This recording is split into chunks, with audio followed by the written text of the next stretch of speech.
Pariwisata menjadi sektor yang ikut terpuruk di tengah pandemi. Namun di sisi lain menjadi salah satu tumpuan untuk bisa memulihkan perekonomian negeri. Bagaimana caranya? Mampukah Menteri baru di sektor Parekraf membawa energi baru bagi pariwisata yang berkualitas di saat Indonesia masih berjibaku dengan waktu dan angka dalam menangani COVID-19?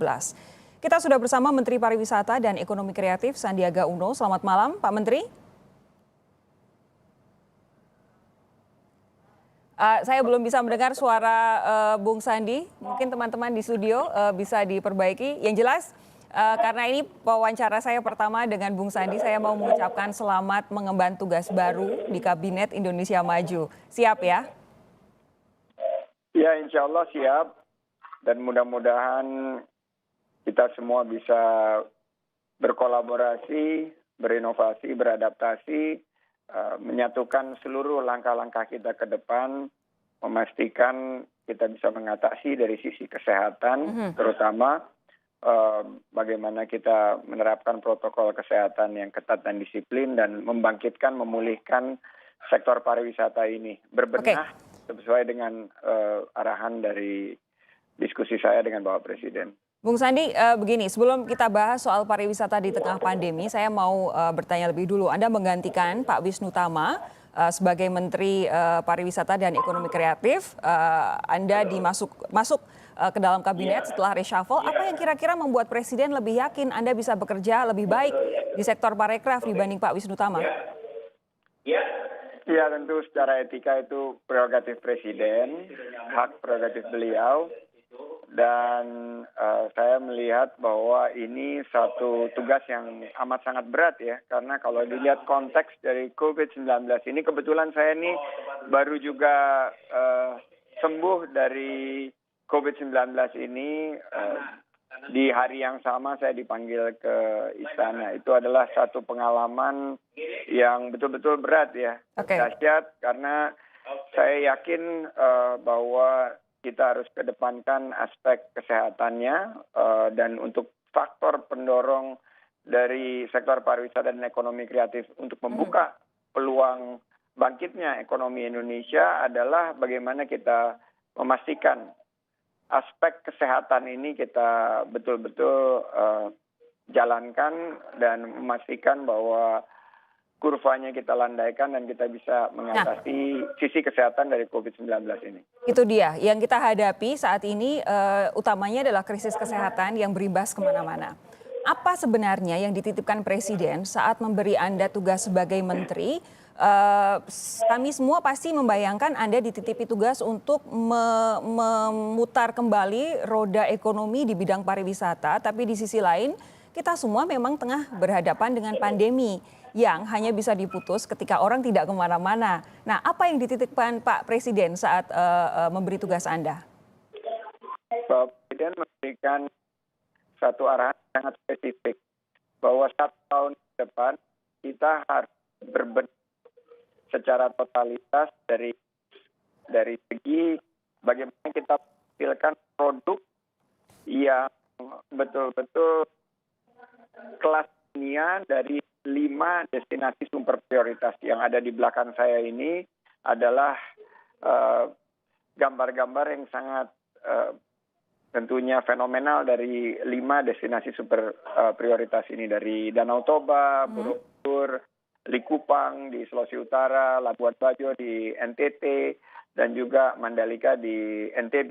Dan menurut saya ini arahan dari diskusi saya dengan Bapak Presiden bahwa 1 tahun ini selagi kita menyiapkan vaksin dan lain sebagainya berbenah 360 derajat. Kita lihat dari aspek ekonomi kreatifnya, dari calendar of events-nya, juga Bapak Presiden memberikan contoh bahwa kita harus sampai sedetail mungkin, sampai kulinernya, fashionnya, juga tari-tariannya, seni budayanya. Semua aspek berkaitan dengan 5 destinasi super prioritas ini siap dalam 1 tahun ke depan. Full dengan calendar of events, ada juga pastikan bahwa bukan hanya infrastrukturnya, tapi seluruh aspek yang kita bisa tingkatkan sebagai produk unggulan kelas dunia yang kita miliki. Menarik apa yang Anda sampaikan. Anda bilang tadi dari perbincangan dengan Pak Presiden ada waktu setahun sembari menyiapkan vaksinasi untuk seluruh masyarakat Indonesia. Apakah artinya saat ini pemerintah sudah sampai pada titik pemahaman bahwa ketika ada pandemi ya jangan digenjot dulu pariwisatanya, sebaiknya digunakan untuk membenahi pariwisata itu sehingga nanti ketika pandemi sudah mereda baru kita genjot lagi. Seperti itu? Jelas sekali arahan Bapak Presiden dan juga Pak Wakil Presiden menambahkan bahwa COVID-19 ini aspek CHSE, cleanliness, healthy, juga safety dan environmental sustainability itu harus kita kedepankan. Dan jelas bahwa yang didahulukan adalah aspek keselamatan, kesehatan, dan keamanan. Dan wisatawan domestik sebagai andalan sekarang harus mampu untuk mengadopsi protokol tersebut dengan ketat dan disiplin. Saya ini survivor, saya penyintas COVID-19. Saya tahu bahwa walaupun kita dengan hati-hati menerapkan protokol kesehatan yang disiplin, tapi kalau kansnya masih ada, ya. Ketahanan tubuh ya tetap saja bisa terjangkit COVID-19 ini. Nah, oleh karena itu gimana kita bisa terus menggerakkan ekonomi, membuka lapangan kerja, tentunya kita perlu satu usaha yang kolosal ya dari seluruh sektor untuk memastikan bahwa kita mengatasi COVID-19, kita hadirkan ekonomi yang lebih baik buat rakyat, khususnya sektor pariwisata, membuka lapangan kerja juga di sektor ekonomi kreatif. Begini, Bung Sandi, jawaban terakhir ini malah justru membuat saya sedikit bingung. Jadi yang saat ini direncanakan oleh pemerintah sebenarnya apa? Apakah benar-benar dalam setahun ini lay low lebih dulu, tiarap lebih dulu, pariwisata kalaupun misalkan memang tidak bisa digenjot ya sudah, nanti kita berkonsentrasi di tahun selepas 2021. Atau sebenarnya seperti apa yang konkret? Sofi, saya ini mengurus kebetulan sudah menjadi pelaku di sektor pariwisata dan ekonomi kreatif.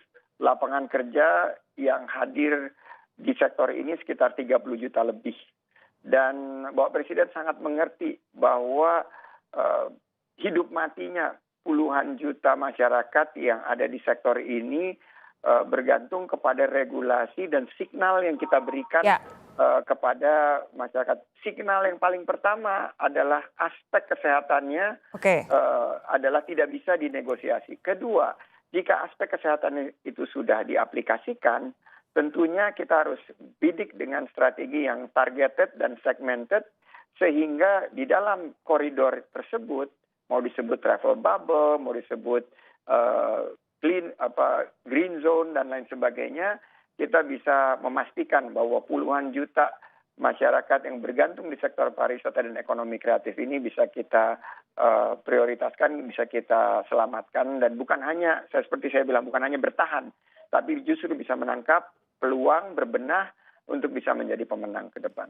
Oke, ini kan pernyataan-pernyataan Anda terus terang kalau untuk saya kalau benar memang pemerintah spesifik menyatakan bahwa tahun ini kita berbenah dulu untuk kemudian mengejut pariwisata di tahun depan, itu merupakan kalau buat saya pribadi jadi angin segar. Karena selama ini kan pemerintah dikritik karena sejak awal ketika negara-negara lain mulai melaporkan adanya warganya yang terkena COVID-19, kita malah justru obral harga tiket, kemudian mendorong untuk berpariwisata. Jadi strategi itu tidak digunakan lagi ya, Bung Sandi?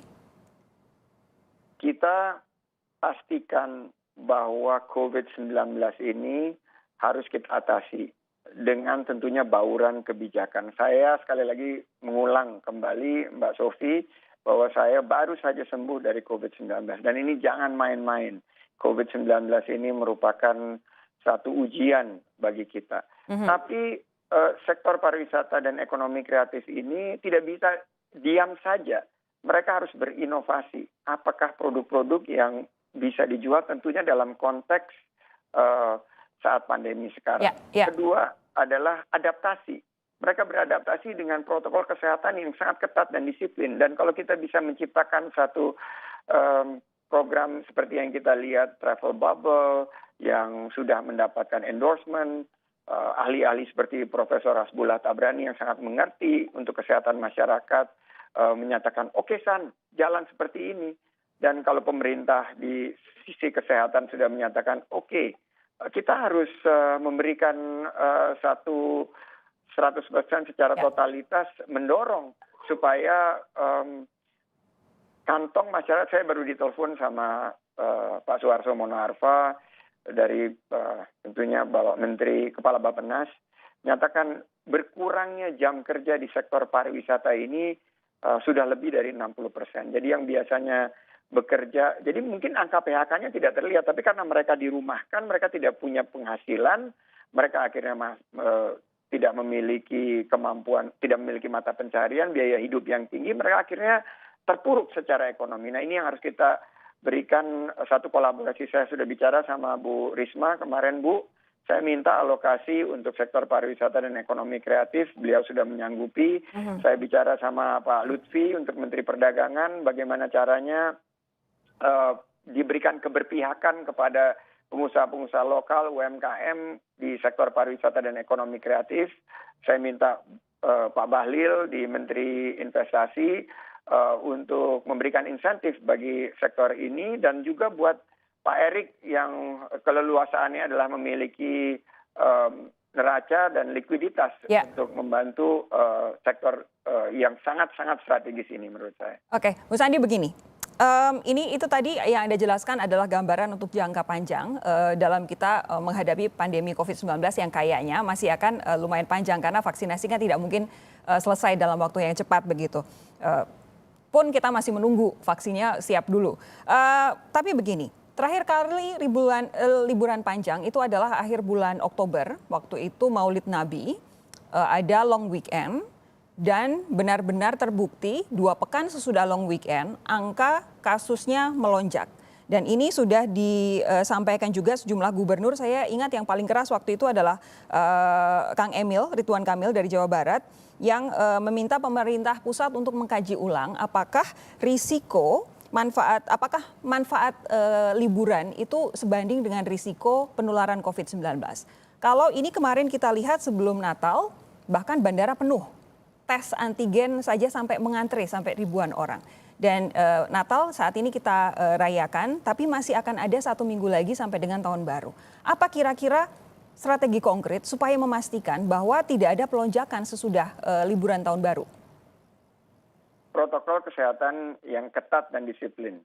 Ini terdengar klise, tapi akan berulang kali saya katakan bahwa kita mesti lebih putih daripada putih, lebih jernih daripada jernih, memberikan satu pesan kepada masyarakat. Saya kemarin mengantar anak saya dan istri saya yang menemui anak-anak saya yang ada di luar. Saya lihat banyak yang bepergian ke luar negeri. Saya tanya ke Dubai, ke lain tempat juga. Mereka berangkat ke sana tentunya dengan protokol kesehatan yang ketat dan disiplin. Dan itu bisa dijalankan dengan baik kalau kita memiliki satu kesamaan pandang dan satu implementasi daripada regulasi. Dan sekarang pemerintah sudah menerapkan regulasi tersebut, kita harus awasi. Saya sendiri besok akan ke Bali. Insya Allah saya bisa duduk dengan Pak Gubernur, Pak Bupati di sana, dan seluruh pemangku kepentingan. Kita pastikan jangan karena liburan akhir tahun ini dan Bali menjadi tujuan destinasi, nanti angkanya juga melonjak. Sekarang aja di DKI hari ini kita mendapatkan angka yang melonjak di DKI sudah tembus 2.000. Jadi ini sangat mengkhawatirkan, sangat memprihatinkan. Jadi kembali lagi kedisiplinan kita sebelum datangnya vaksin yang paling jitu itu yang ada di diri kita sendiri. Yaitu kita pastikan protokol kesehatan yang ketat dan disiplin. Begini Bung Sandi, yang selama ini dikeluhkan oleh para pegiat kesehatan masyarakat adalah bahwa pemerintah sangat fokus pada meminta masyarakat, seolah meminta masyarakat bertanggung jawab atas kesehatannya sendiri dengan menerapkan 3M. Menjaga jarak, mencuci tangan, dan masker. Tapi di sisi lain ada kekurangan di pemerintah sendiri, khususnya di 3T, testing, tracing, treatment, tapi juga soal kebijakan-kebijakan yang secara sosiologis dan psikologis sebenarnya membiarkan masyarakat untuk beredar. Nah, bagaimana kemudian memastikan ini tidak hanya masyarakat yang taat pada disiplin protokol kesehatan, tapi juga pemerintah menjalankan tugasnya untuk memastikan bahwa kebijakannya tidak kontradiktif dengan penanganan pandemi COVID-19. Disinilah yang saya sebutkan sebagai aspek kolaborasi dan kerja kolosal melibatkan lintas sektor dan lintas entitas, bahwa kita harus tingkatkan 3T, kita harus juga pastikan bahwa kebijakan-kebijakan yang disampaikan dan pesan-pesan, baik pesan yang tersurat maupun tersirat, itu jelas bahwa kita utamakan aspek kesehatan, aspek pemulihan dari COVID-19. Kita lihat sendiri apa yang terjadi di Inggris dengan varian baru, kita bisa lihat sendiri dengan melonjaknya kasus di beberapa negara lain yang sudah memasuki gelombang kedua atau gelombang ketiga. Nah, oleh karena itu, tapi kita juga bisa melihat contoh-contoh sukses seperti di beberapa negara lain juga yang sekarang bisa mengatasi tentunya dengan aspek kedisiplinan tadi. Dan kita juga pastikan selain daripada aspek kedisiplinan tersebut, kita tidak semuanya bebankan kepada masyarakat, tapi semua berkolaborasi. Pemerintah, dunia usaha, masyarakat, akademisi, saintis, para ahli, itu kita singkirkan dulu lah perbedaan. Oke. Jadi ini ada komitmen untuk selalu bekerja sama dengan mendengarkan para ahli ya? 100%. Tapi begini. Saya sendiri mengalami begitu berat menghadapi COVID-19. Bung Sandi, terakhir begini, yang sebenarnya ketika kebijakan pemerintahnya komprehensif dan strateginya benar-benar baik, memang pada akhirnya masyarakat juga dengan sendirinya akan terbentuk kesadaran untuk disiplin 3M. Tapi bukan saja hanya masyarakat sebagai wisatawan, tapi juga pengelola tempat-tempat wisata. Saya hendak bercerita bahwa beberapa hari yang lalu saya terpaksa masuk ke sebuah hotel bintang 5 di DKI Jakarta. Besar sekali hotelnya, punya ruangan outdoor yang sangat luas yang menurut para ahli justru paling aman kalau kemudian masyarakat hendak berkumpul atau makan begitu di ruangan yang di outdoor begitu. Tapi oleh hotel ini tidak digunakan. Memaksa para orang-orang yang menginap di situ untuk makan di dalam ruangan tertutup. Dalam kondisi hotel memang benar-benar tertutup dan pegawai hotel pun tidak 100% disiplin terhadap protokol kesehatan. Apa bentuk pengawasan pemerintah terhadap yang seperti ini? Ya, tentunya saya juga perlu cerita. Nanti mungkin para ahli yang bisa juga memberikan pendapatnya bahwa salah satu yang paling berbahaya dalam penularan COVID-19 ini pada saat kita makan. Pada saat kita makan ini kita membuka masker, dan saya meyakini saya mungkin terkena COVID-19 ini pada saat saya makan atau pada saat saya turun daya tahan tubuh saya. Nah, oleh karena itu kita harus mengajak semua pelaku sektor pariwisata dan ekonomi kreatif untuk berinovasi. Berinovasi dari segi apa yang oleh para ahli diberikan satu pendapat bahwa ini lebih aman. Dan tentunya kita butuh juga partisipasi masyarakat. Tolong di tweet, tolong di Instagram, tolong di TikTok kan, sehingga kami bisa melihat dan kita langsung bisa memberikan masukan dengan bentuk kolaborasi. Karena ini adalah saat yang sangat berat juga buat industri perhotelan. Mereka turun sekali pendapatannya, pegawainya banyak dirumahkan. Jadi kita bilang oke, boleh melakukan ini dan berdasarkan masukan daripada para ahli, para dokter yang hebat-hebat itu adalah begini loh caranya yang baik. Oleh karena itu kita menerapkan CHSE tersebut yang mulai kita harapkan juga malam ini Kompas bisa mensosialisasikan, menginternalisasikan konsep CHSE ini dan kita akan gerak cepat. Saya ingin ada satu bukti atau quick win dalam 30 hari ini. Mudah-mudahan saya berdoa liburan Natal dan Tahun Baru ini tidak membawa lonjakan signifikan bagi COVID-19. Quick win itu memang yang betul-betul kita butuhkan saat ini karena pandeminya sudah 9 bulan. Seolah nggak kemana-mana selama ini 9 bulan sudah berkutat dengan pandemi. Sandiaga Uno, terima kasih Menteri Perekonomian dan Pariwisata, Menparekraf. Terima kasih sudah bergabung bersama kami malam hari ini di Kompas TV. Sehat terus. Thank you.